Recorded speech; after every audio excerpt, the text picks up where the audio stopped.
Hey guys, it's Rob, chiropractor at LiveActive Clinic, and today we're going to be talking about the squat. We're going to be talking about why it's one of the greatest lower body exercises, what to look for in the squat, how to fix the pattern, as well as all the common problems associated with the squat as well. So the squat is a great movement in order to assess how well each joint moves with each other. So the ankles, the knees, the hips, and the low back, as well as the thoracics.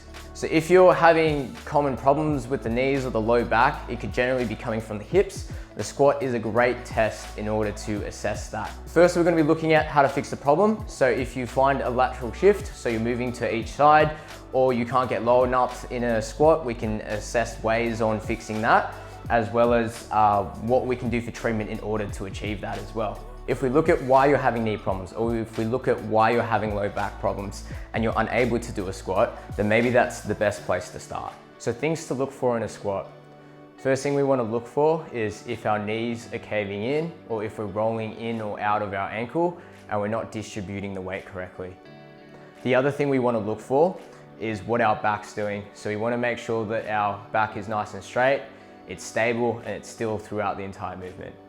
Make sure that you either film yourself or get your friend to be able to assess it, or even possibly look at yourself into a mirror to see if you're making any of these mistakes. If you're finding that you're making these mistakes, these are possible tests that will further break down the dysfunction that's happening.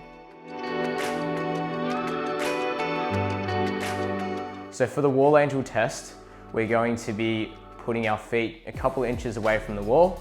We're going to be bringing our bum to touch the wall, our back to touch the wall, and the back of our head to touch the wall. We're going to bring our elbows up to 90 degrees and try to get our wrists to touch the wall.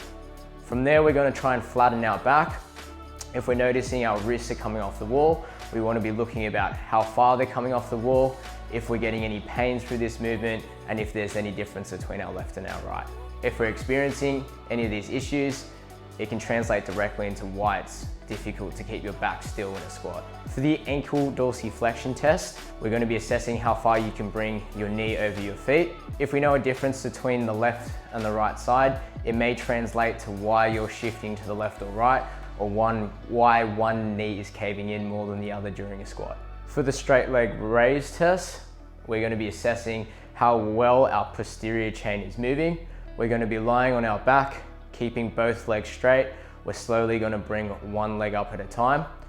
Get a friend to look at how far you're getting each leg up. Notice if there's any pain. Notice how far you can get up. What we want to be able to see, ideally, is for you to get to 90 degrees, or at bare minimum, get to 70 degrees. For our toes touching test, it is exactly what we say it is. We're going to keep our legs straight and we're going to bend forward to touch our toes. It's another way that we can test our posterior chain as well. The standing hip internal rotation, external rotation test can show differences in the way our hips are moving. This can translate directly into why we're shifting during a squat. So for this test, we're going to have a barbell up in front of us. We're going to come up onto one leg and we're going to turn in and we're going to turn out as far as we can go. If you notice any pain on this movement or any difficulty, it can translate directly into the squat.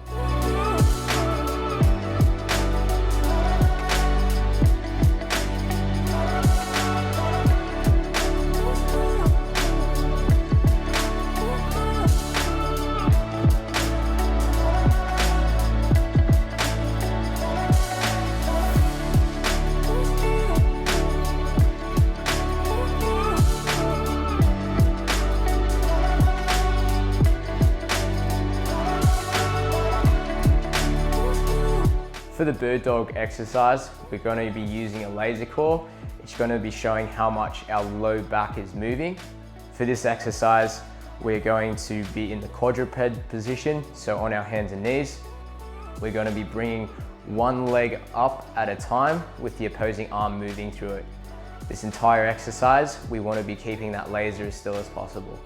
With the assisted squat, we're going to be doing the same as a normal squat, but instead we're going to be holding onto a pole or a doorknob in order to assist with the weight that we're transferring. As we get stronger, we can use less of our upper body in order to pull ourselves up.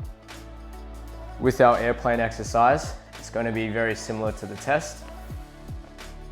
We're gonna be holding onto the barbell, lifting one leg up, and we're gonna turn in and out, holding the end of the phases for about 30 seconds. With the ankle dorsiflexion loading, we're gonna be driving our knee as far forward as possible, keeping our back heel onto the floor. We can now use weight to help load the knee in order to get a bigger stretch.